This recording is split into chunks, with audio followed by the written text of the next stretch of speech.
Hi, this is James of Megalife21, the hardest hitting internet talk radio station on the planet, and this is video number 2 from the previous one, talking about Tiger Woods' apology. And I was giving different examples, talking about other celebrities that are under a microscope. It could be motion pictures, TV, sports icons. I mentioned Bill Clinton, Monica Lewinsky. What I'm saying is, of course, their personal life is between themselves and their immediate family members, husband, wife, whatever. And it does not concern the world. These people do not owe the world, do not owe their fans, do not owe society an explanation for what they do in their private life. And it has no bearing on their ability to perform their job, whether it be sports, politics, or whatever. Then I brought up, at the tail end of the first video, an example of what if somebody's working in an office, and you know how corporate America is, they're basically like little dictatorships. They're little right-wing dictatorships, Let's say you're on your break. You're off the clock. Let's say you're on your lunch break. Many companies let you surf the internet, let you check your email. Some that are very anal assholes don't.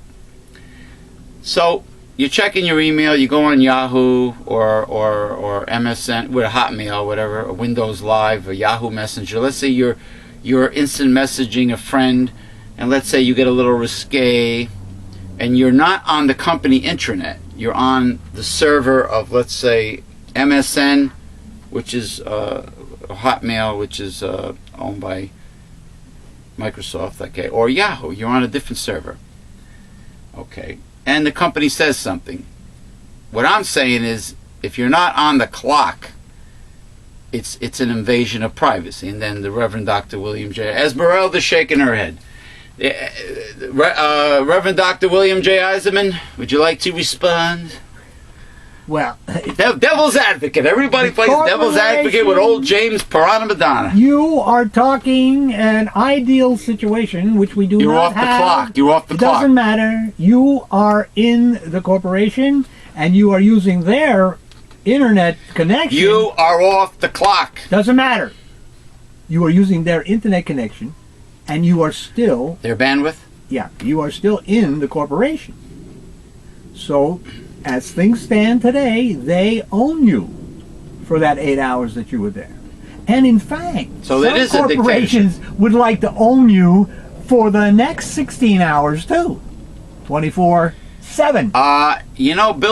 William H. Morrow III, who was our very good friend and commercial voiceover specialist, he told me a story. His father, his late father, William Morrow the second. Oh, the second? Because he's the third. Yes, William H. Morrow II had a very important, highfalutin job with IBM back in the day. He told me that IBM laid down rules when you were not even on the clock, when you were on your own time in restaurants and bars. Like you couldn't, if it was heard that you were in a barroom brawl, a fight, or anything you did, like everywhere you went, you're representing IBM. Now, if you're not on company property and you're off the clock, it's nobody's damn business what you do, And this company had the nerve, corporate America, getting back to right-wing dictatorship, had the nerve to tell you what to do on your own time when you're not getting paid. Isn't that incredible? Well, it has just gotten worse and worse. And the corporations have all this power today. So is this something, does this have to do with that old saying, whoever has the most gold rules? That's the new golden rule? Well, it has because people allow this to happen. That's correct. It has to do with the fact that Congress has given up on regulating corporations or things of that nature. Yes, it's a lack of regulation, and they have grown so large and so big and so behemoth that they are in charge now. They're the new sheriff in town, and they will tell you what to do. So they reserve the right to change the rules in their favor. In their favor. The fat cats. That's why. That's what credit card companies That's do, why don't they? you can't protest, and they right away the cops disperse the peaceful protest. And let's say you're telling me you're in front of Walmart and you're peacefully protesting, and of course Walmart is no angel, and you're protesting, and then they call security and the cops, and they disperse the peaceful assembly. Yeah. You know, and you have a right to protest non-violently, but then all of a sudden the fat cats get the boys. When it comes to down. constitutional rights, if they infringe upon the corporation always wins. Because the people have not yet got the asses of the masses out there with torches and pitchforks. Basically, you know, the people don't really know. Like the woman with the very short haircut, the doctor that Jesse Ventura was talking to in the airfield. I didn't see that one. Jesse Ventura's conspiracy theory on True TV. She was talking about the culling of the herd, the pandemic, creating pandemics to knock down the population. Like, in other words, the secret H1N1 was just an example of that. The secret society that supposedly the Bilderbergs. Control the world. The world's wealthiest. Well, they may not. The elitists. They might not control it. What they do is they get together, and they come up with these far-fetched ideas to protect themselves against the masses. Yeah. Now, you know. Well, what this head of state said to this physician that's hiding out in Panama, which I think is a cowardly thing. This head of state told her that she won't mention the name of the head of state, but if she's hiding out in Panama, she should have mentioned the name of the head of state on that conspiracy theory episode.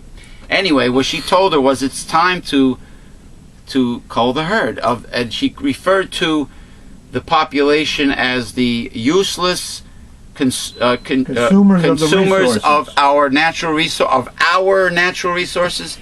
The corporations' resources. They own everything. Wasteful consumers, or the useless people that are consuming our national resources. And her answer was that, you know, the elitists were somehow better than the general population.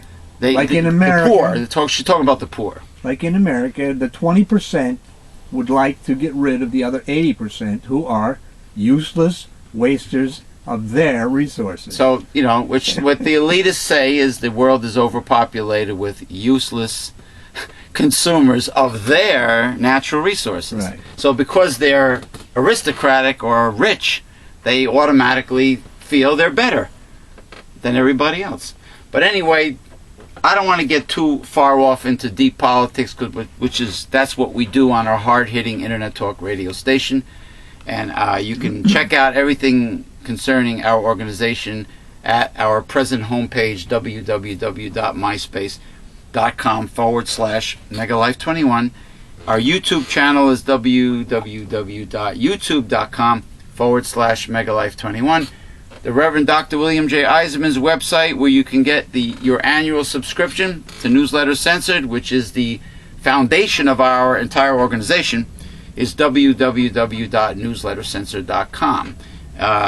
Anyway, the theme of our show was Tiger Woods' apology speech. Unbelievable. Anyway, I want to show the newest watercolor paintings, the latest ones done by the Reverend Dr. William J. Eisenman. This one is what, the Ford Edsel? Yes, the demise of the 1959 Edsel. The demise of the 1959 Ford Edsel. Got that? Okay.